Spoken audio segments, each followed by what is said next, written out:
क्या आपने कभी सोचा है कि जब घर में बेटी की शादी होती है तो वो सिर्फ एक खुशी का मौका नहीं होता, बल्कि एक आर्थिक सुनामी भी होती है। हमारे यहाँ कहा जाता है कि बेटी की शादी के लिए बाप अपना सब कुछ कुर्बान करने को तैयार होता है। तो प्रॉपर्टी क्या चीज है? लेकिन क्या आप जानते हैं कि कानून की नजर में भी बेटी की शादी के लिए प्रॉपर्टी बेचना एक कानूनी मजबूरी है? चलिए आज इसी पर बात करते हैं। नमस्कार दोस्तों, मैं हूं आपका वकील दोस्त एडवोकेट राहुल लखेरा और आज हम एक बेहद जरूरी और इमोशनल मुद्दे पर बात करेंगे जो लगभग हर भारतीय परिवार से जुड़ा हुआ है। आज हम सुप्रीम कोर्ट के एक ऐतिहासिक फैसले को समझेंगे। इस केस में कोर्ट ने एक बहुत ही शानदार बात कही। बेटी की शादी के लिए लिया गया कर्ज एक कास्केडिंग इफेक्ट डालता है। आसान भाषा में इसका असर सालों तक चलता रहता है। आज के इस वीडियो में हम जानेंगे कि एक हिंदू संयुक्त परिवार मतलब हिंदू अनडिवाइडेड फैमिली HUF में कर्ता कौन होता है, उसकी क्या क्या पावर होती है, साथ ही लीगल नेसेसिटी यानी कानूनी मजबूरी क्या होती है और कोर्ट इसे किस तरह से देखता है। हम ये भी समझेंगे कि भारतीय साक्ष्य अधिनियम 1872 की धारा 106 क्या कहती है और इसका इस केस से क्या लेना देना है। ये सब जानना इसलिए भी जरूरी है ताकि अगर कभी आपके सामने ऐसी कोई स्थिति आ जाए तो आप कानूनी दांवपेच को समझ सकें और अपनी प्रॉपर्टी को सही तरीके से मैनेज कर सकें।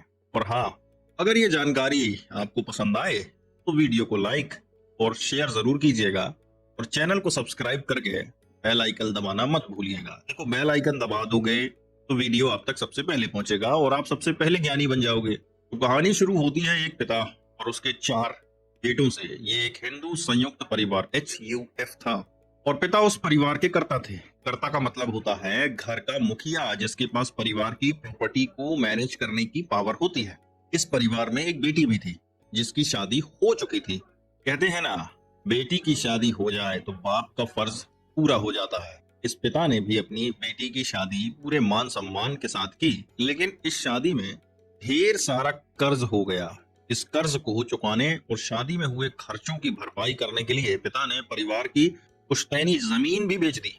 लेकिन कहानी में ट्विस्ट तब आया जब उनके 4 बेटों में से एक बेटे ने इस सेल्स डीड को कोर्ट में चैलेंज कर दिया। उसका कहना था कि पिता को यह प्रॉपर्टी बेचने का कोई हक नहीं था और ये लीगल नेसेसिटी नहीं थी। अब मामला पहुंचा ट्रायल कोर्ट में। ट्रायल कोर्ट ने सारी दलीलें सुनी और फैसला पिता के हक में दिया। कोर्ट ने कहा कि बेटी की शादी के लिए प्रॉपर्टी बेचना लीगल नेसेसिटी है, लेकिन बेटे को यह बात हजम नहीं हुई। वो पहुंच गया Karnataka high court. High court ने ट्रायल कोर्ट के फैसले को पलट दिया और सेल डीड को रद्द कर दिया। हाई कोर्ट ने कहा कि शादी तो पहले ही हो चुकी थी, तो सालों बाद प्रॉपर्टी बेचना लीगल नेसेसिटी कैसे हो सकता है। और अब आया असली ड्रामा। मामला पहुंचा देश की सबसे बड़ी अदालत सुप्रीम कोर्ट में। सुप्रीम कोर्ट ने पूरे मामले को बहुत ही ध्यान से सुना और एक एक बात को समझा। पॉइंट नंबर 1, कर्ता की पावर और लीगल नेसेसिटी। सुप्रीम कोर्ट ने सबसे पहले तो ये बताया कि एक हिंदू अनडिवाइडेड फैमिली में परिवार का कर्ता यानी मुखिया कुछ खास हालात में परिवार की प्रॉपर्टी बेच सकता है। इन हालात को कानून की भाषा में लीगल नेसेसिटी कहते हैं। तो सवाल ये उठा कि लीगल नेसेसिटी क्या क्या होती है। तो परिवार का कर्ज चुकाना, बच्चों की पढ़ाई या शादी का खर्च, तीसरा कोई मेडिकल इमरजेंसी या कोई ऐसा खर्च जो परिवार के लिए बेहद जरूरी हो। सुप्रीम कोर्ट ने कहा कि कर्नाटका हाई कोर्ट ने गलती की है। कोर्ट ने साफ साफ कहा कि ये एक आम बात है कि परिवार अपनी बेटियों की शादी के लिए भारी कर्ज लेते हैं और ये कर्ज सालों तक परिवार की आर्थिक स्थिति को प्रभावित करता है। इसलिए अगर कर्ज चुकाने के लिए या शादी के खर्चों की भरपाई के लिए प्रॉपर्टी बेची जाती है तो ये लीगल नेसेसिटी मानी जाएगी, भले ही शादी के कुछ साल बाद ऐसा क्यों ना किया गया हो। अब समझो पॉइंट नंबर 2, साबित करने का बोझ, ऑनर्स ऑफ प्रूफ। इस केस में एक और बहुत इंपॉर्टेंट कानूनी पहलू था, यानी किसी बात को साबित करने का बोझ। कानून में ये बहुत जरूरी होता है कि कौन सी बात किसे साबित करनी है। सुप्रीम कोर्ट ने समझाया कि जब भी हिंदू अनडिवाइडेड फैमिली की प्रॉपर्टी बेची जाती है तो खरीदने वाले पर यह जिम्मेदारी होती है कि वो साबित करे कि ये खरीद लीगल नेसेसिटी के लिए हुई थी। इस केस में प्रॉपर्टी खरीदने वाले ने ये जिम्मेदारी बहुत अच्छे से निभाई। उसने कोर्ट को दिखाया कि उसने पिता और परिवार के सदस्यों जैसे पत्नी, बेटी और 2 बेटे के बयान लिए थे जिस जिसमें सबने माना था कि प्रॉपर्टी बेटी की शादी के खर्चों के लिए बेची गई थी। पॉइंट नंबर 3, भारतीय साक्ष्य अधिनियम इंडियन एविडेंस एक्ट 1872 की धारा 106। अब ये वाला पॉइंट बड़ा इंटरेस्टिंग है। बेटे ने कोर्ट में एक और दलील दी कि उसे प्रॉपर्टी बेचने से जो पैसा मिला था वो उसे नहीं मिला। सुप्रीम कोर्ट ने यहाँ पर भारतीय साक्ष्य अधिनियम 1872 की धारा 106 का जिक्र किया। ये धारा कहती है कि जब कोई तथ्य किसी व्यक्ति के स्पेशल नॉलेज, विशेष जानकारी में होता है तो उसे साबित करने का बोझ उसी व्यक्ति पर होता है। कोर्ट ने कहा कि किसी को पैसा मिला या नहीं ये बात सिर्फ उसी व्यक्ति को पता होगी।